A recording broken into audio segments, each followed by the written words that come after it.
Economic leaders are wrapping up a two-day summit in Hamburg, Germany, focusing on trade and relations between Europe and China. I spoke with the European Competition Commissioner from the summit about trade. This is what Margrethe Vestager had to say. Well, if you look at the way we responded to the increased steel and aluminium tariffs, we did that within the international rule book. Of course, we feel strongly that we will defend ourselves, defend our interests, but we always have the ambition to do that within the WTO rulebook, because then we can prevent trade wars while at the same time making sure that we work for a level playing field and solve the concerns that we have. If in Argentina at the G20, the situation deteriorates between the United States and China and further tariffs are imposed, is that something that the Europeans will ultimately end up taking advantage of? Is trade increasingly a zero-sum game?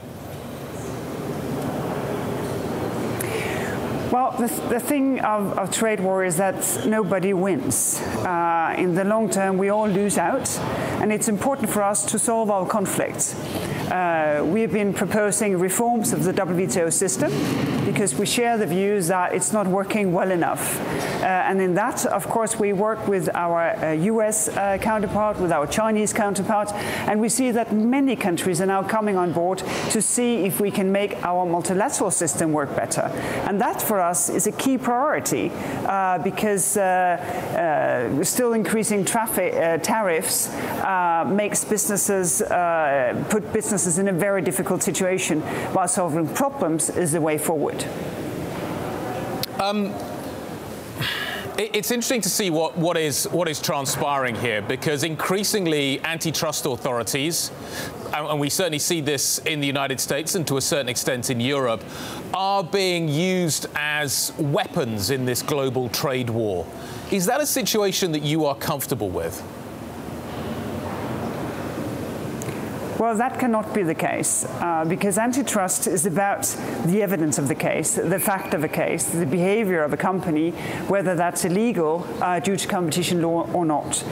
And for us, the standard of proof is always that our cases will have to stand up in court.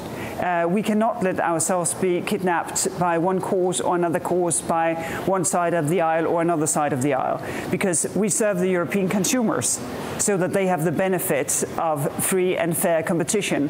And this is very, very important to us for any business, no matter the flag they're flying when they do business in Europe.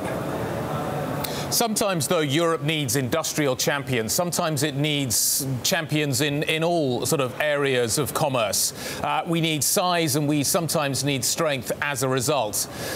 How does a transaction like Siemens-Alstom fit into that narrative? Does Europe need industrial champions? And isn't that exactly what is being created there? All the two companies in themselves are amazing companies, both in rolling stock and in signaling. To some degree, they are second to none. And our obligation is, of course, to make sure that consumers are not harmed. Their obligation is to create the strongest possible company. And we're in the middle of the process of reviewing the merger. And the outcome is not a given outcome. But, of course, we never question the reasons why two businesses want to merge. Our obligation is to make sure that they still have a competitive pressure to keep them on their toes. Talking of strong companies, the focus on the tech companies increases and increases and increases. Is more regulation for big tech inevitable?